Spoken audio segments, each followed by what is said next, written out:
पोटली जैसे जैसे चढ़ाते जाओगे ये घुटना बदलने की जरूरत नहीं पड़ेगी, डुकरिया ऐसी चलेगी चक रहेगी। और क्या कमरा भी है, शादी आई एक में 6 भरा, 6 इसलिए भरा तुम रात भर सत्संग करो,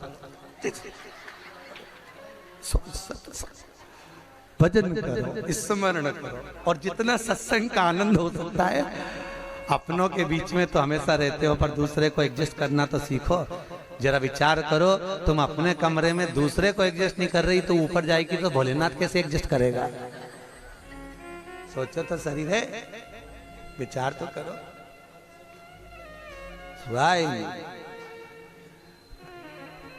भगवान शिव की कथा है, 24,000 श्लोक शिव महापुराण में है, 12 संहिता, और एक एक संहिता भगवान शंकर को समर्पित है। भगवान शिव 6 सूत्र शिव महापुराण के हैं कि शंकर को पाने के 6 सूत्र बताएं। पहला, मस्तक पर तिलक लगा दो, त्रिपुंड लगा लो, नहीं लगा सकते तो गले में रुद्राक्ष की माला पहन लो। इतना भी नहीं कर सकते, तीसरे नंबर का सूत्र है कि भगवान शंकर का मंत्र जाप कर लो, नमः शिवाय, ओम नमः शिवाय। ये भी नहीं कर सकते तो मंदिर में शंकर जी को 1 लोटा पानी चढ़ा दो, चौथा सूत्र। 5वां सूत्र है, इतना भी नहीं कर सकते तो किसी शंकर के मंदिर के पास में से निकल कर चले जाओ तो शंकर के मंदिर का शिखर का दर्शन हो जाएगा। शिखर दर्शनम सर्व पाप नाशनम, बस उतना भी बहुत है। ये 5। और 6ठे नंबर का सूत्र है, अगर इतना भी नहीं कर सकते तो पूरी जिंदगी में अगर 12 ज्योतिर्लिंग पर पहुंचकर शंकर की कथा को सुन लोगे तो फिर दूसरा जन्म नहीं होता। ये 6 सूत्र शंकर को पाने के हैं, भगवत भक्ति को पाने के हैं, भगवत रसतत्व को पाने के हैं। 6 सूत्र है, शंकर का अनुमोदन करें।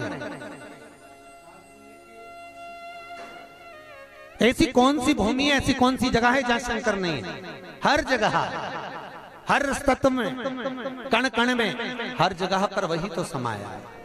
बस हमारे नेत्र परखैया नहीं है, इसलिए हम पहचान नहीं पाते। बहुत दुनिया के लोग बहुत कम पहचान कर पाते हैं। बस अंतर तब आता है एक घर के बुजुर्ग माता पिता को और एक परमात्मा को लोग अंतिम तक नहीं पहचान पाते। अंतिम तक बहुत कठिन। माता पिता सब कुछ दे देते हैं बच्चों को। एक सास अपनी बहू को जब पसंद करके आती है, जो सास कभी अपनी देवरानी जेठानी की एक अंगूठी नहीं दे वो हाफ सेट दे के आ जाती है। सोचो जरा, विचार करो, खुद कैसी भी साड़ी पहने पर बहू को एक से बढ़कर एक चढ़ावे में चढ़ा देती है, तैयार होने का डब्बा भी देती है, नंबर की चप्पल भी देती है, सब कुछ देती है। शादी नहीं होती उससे पहले ना जाने कितना सास बहू को दे आती है। कितना विश्वास सास का बहू पर होगा।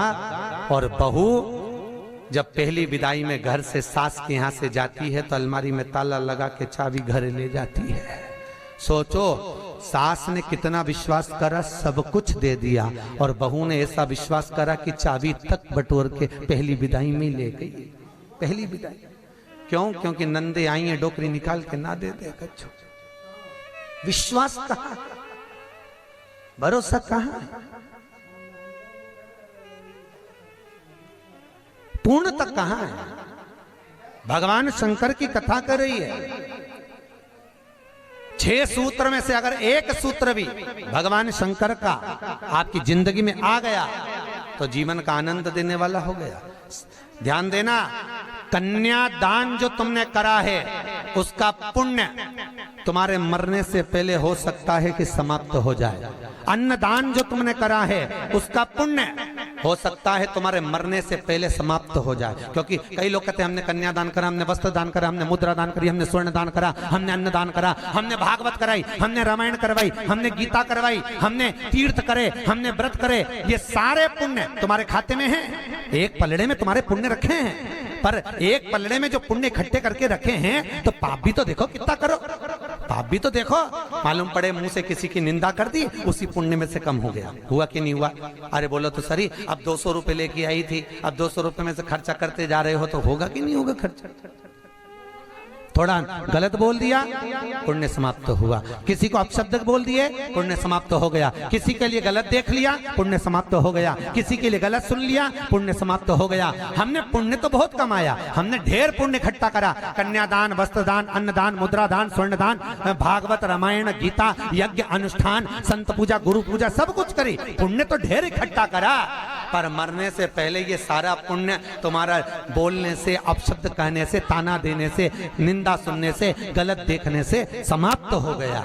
पर शिव महापुराण की कथा कहती है सारे पुण्य तुम्हारे मरने से पहले भले समाप्त हो जाएंगे, पर शिव महापुराण की कथा यदि तुमने भूल से भी 5 मिनट की भी सुन ली तो वो जिंदगी भर अटल और अमर हो जाती है, वो कभी समाप्त नहीं होती। शिव महापुराण की पुण्य कभी समाप्त नहीं होता, शंकर का किया हुआ पुण्य कभी समाप्त नहीं होता।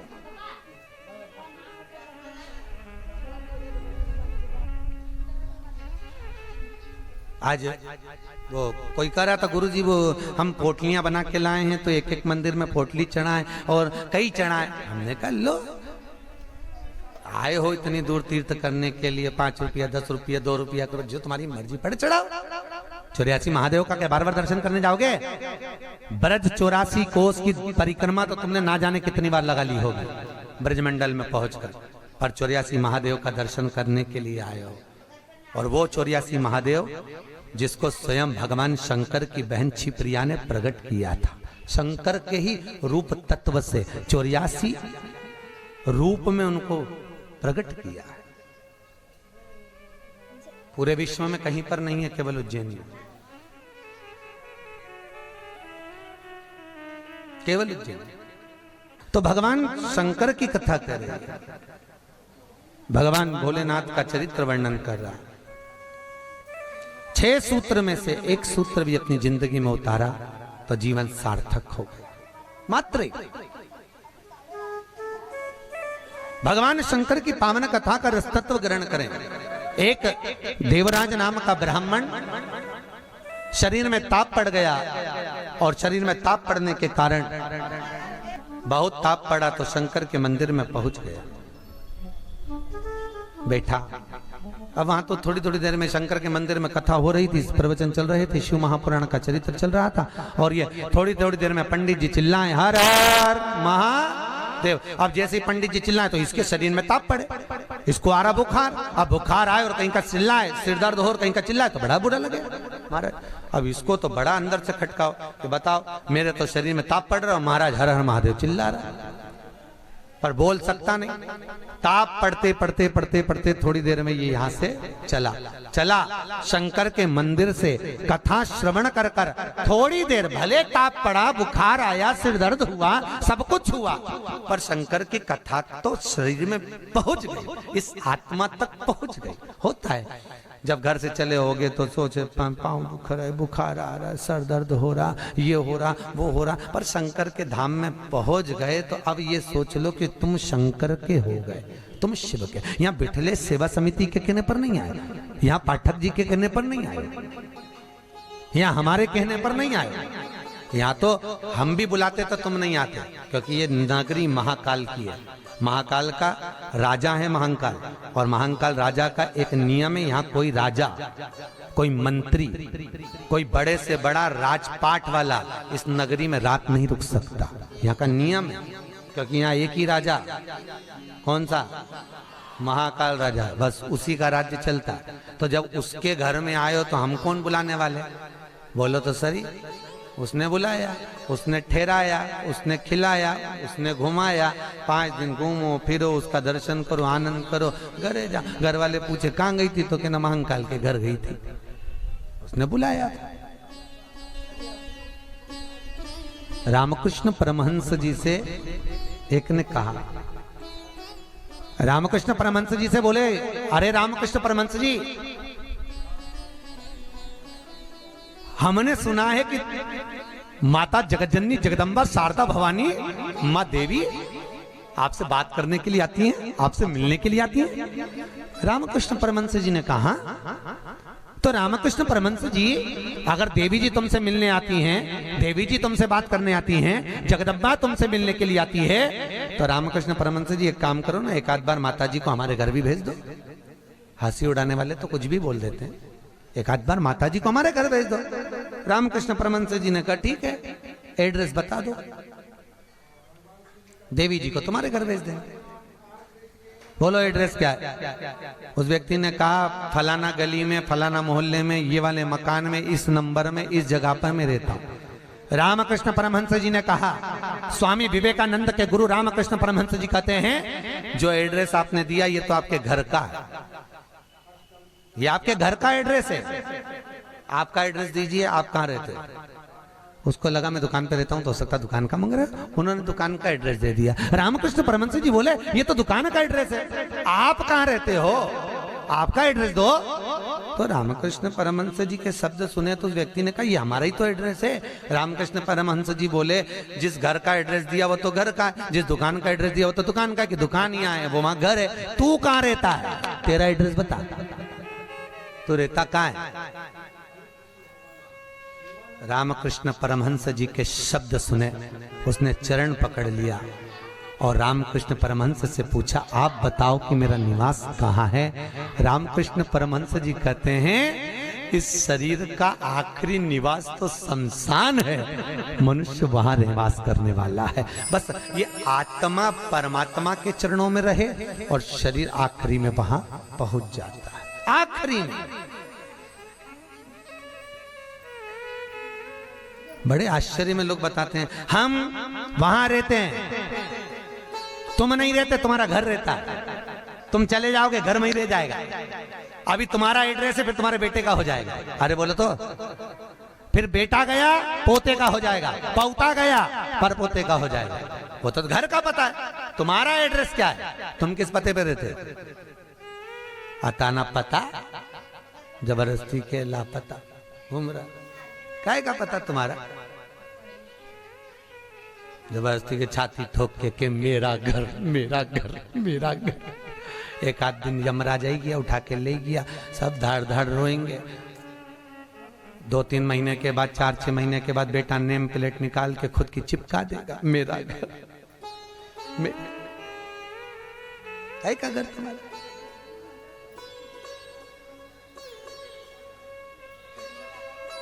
क्या कहा? सज धज के जिस दिन मौत की सहजादी आएगी, ना सोना। हमसे भी लोग कहते हैं गुरुजी तुम कथा वाचते हो, इतना सारा सोना मोना पहन के पहनते, तो हमने कहा जजमान लोग दे तो क्यों नहीं पहने? अरे बोलो तो दीजिए, कई करे कई बाद में जोड़ जोड़ के औलाद के देखे ना, तो है तो तुम्हारे पास भी, बस तुम भी जोड़ जोड़ के लाकर में अलमारी में लाकर में, और एक आध दिन मर गई और सारा पड़ा की पड़ा रह गया, ऊपर जाके याद करेगी वाला हार तो पीना ही नहीं, फिर कई मतलब का सब पहना कई करे वो कर।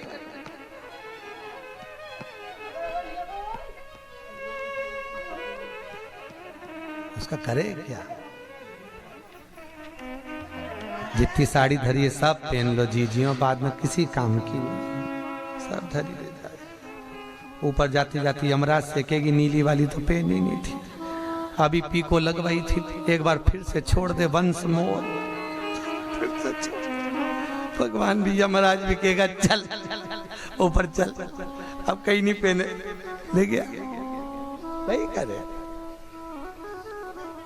खूब जोड़ा, आखिरी में यही छोड़ा, और फिर इतना बड़ा फोटो टंगा, उनमें प्लास्टिक के फूल की माला, और वो भी पंखा में माला यूं हिले, पंखा में माला हिले और डोकरी फोटो में स्माइल दे। वो डोकरी भी इसलिए स्माइल दे कि बेटी हम भी जोड़ जोड़ के मर गए, यही टंग गए, तुझे भी टंगना है, इसलिए डोकरी भी हंसे, यही टंगे से जोड़ो। कुछ नहीं खाया, खूब जोड़ा, खाना खाने की फुर्सत नहीं थी, साथ सवेरे 8 बजे से रात को 10 बजे तक दुकान नहीं छूटे, नहीं छूटे।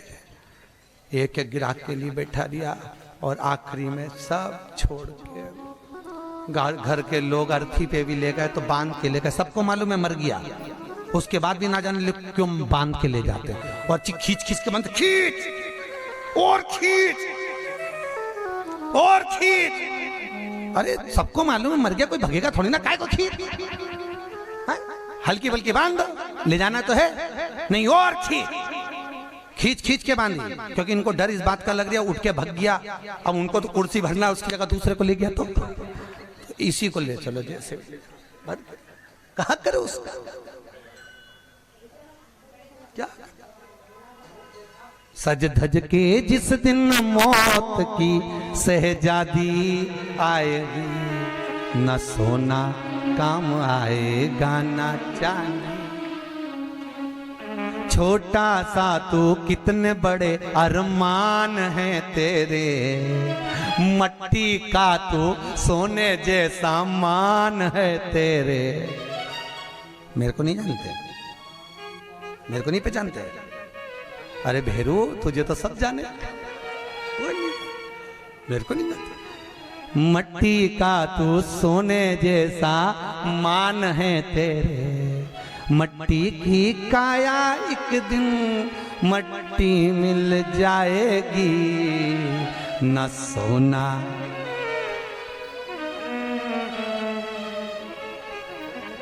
कई करोगा फिर।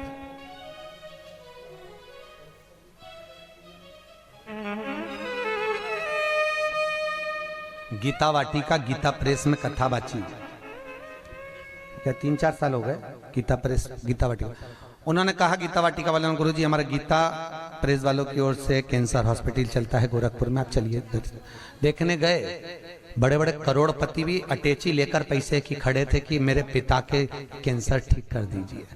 इनका ये पत्नी का कैंसर, अटैचियों में माल भरा था और कह रहे थे ये ठीक कर दीजिए, अटैचियों में माल भरा। काम आ सकता है, अटैची भर कर रखी हुई है, पर शिव महापुराण की कथा कहती है जहां पर औषधि भी काम नहीं करती, वहां पर शिव की करुणा काम कर जाती है और कृपा बरसा देती है। शिव की कृपा, शंकर करुणा करता। तुम एक बार विश्वास रखो उस शिव पर, उस शंकर पर। देवराज ने प्राणों को त्यागा, प्राणों को त्यागा तो भगवान शंकर के धाम में चले गया, क्योंकि भले 5 मिनट की भी कथा सुनी हो, चलते चलते भी अगर शिव महापुराण तुम्हारे कानों में पड़ गई हो, चलते चलते भी अगर तुम्हारे कानों में एक शब्द भी शंकर की कथा का मिल गया हो, तो वो शंकर की कथा कभी छिन्नित नहीं होती, वो शंकर से मिला देती है। शंकर से, शिव से मिला। देवराज मोक्ष पा गए। फिर अगला चरित्र सुनाया एक बिंदुक नाम का ब्राह्मण, जिसकी धर्मपत्नी का नाम था चंचुला देवी। बिंदुक जो भी लाता वो चंचुला को ला कर देता। क्यों देता? क्योंकि पति का नाम केवल पति है, पर पत्नी का नाम धर्म पत्नी है। पति कुछ भी कमाई कर लाएगा वो अपनी धर्म पत्नी को देगा, क्योंकि ये धर्म में लगाती रहेगी। अगर ये मेरी कमाई को धर्म में लगाएगी तो मुझे भी बैकुंठ तक तो ले ही जाएगी। ये धर्म पत्नी है, धर्म पत्नी।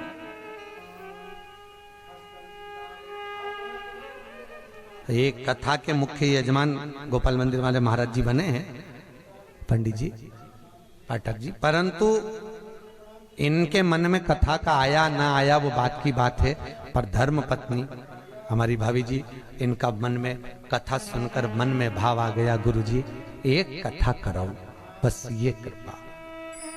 जिंदगी में एक बार शिव महापुराण, फिर ठाकुर जी की जो मर्जी, भोलेनाथ की जो, पर शिव पुराण तो करा लो।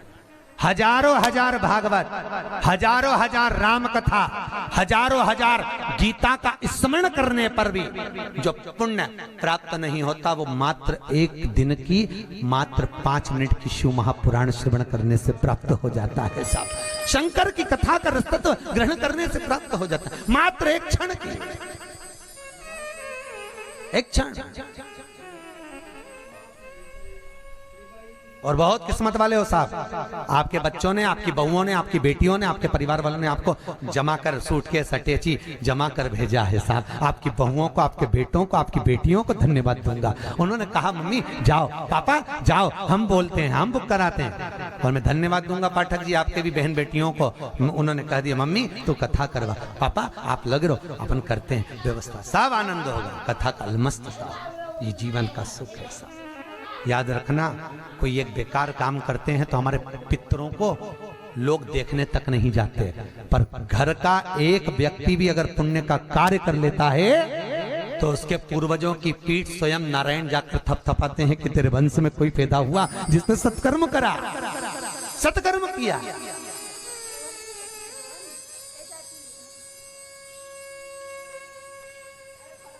पुण्यता। और ये मुख्य यजमान जो बने ये बहुत करोड़पति नहीं है, मंदिर के पुजारी जी हैं। भोपाल मंदिर में पंडिताई करते हैं, पूजा पाठ करते हैं।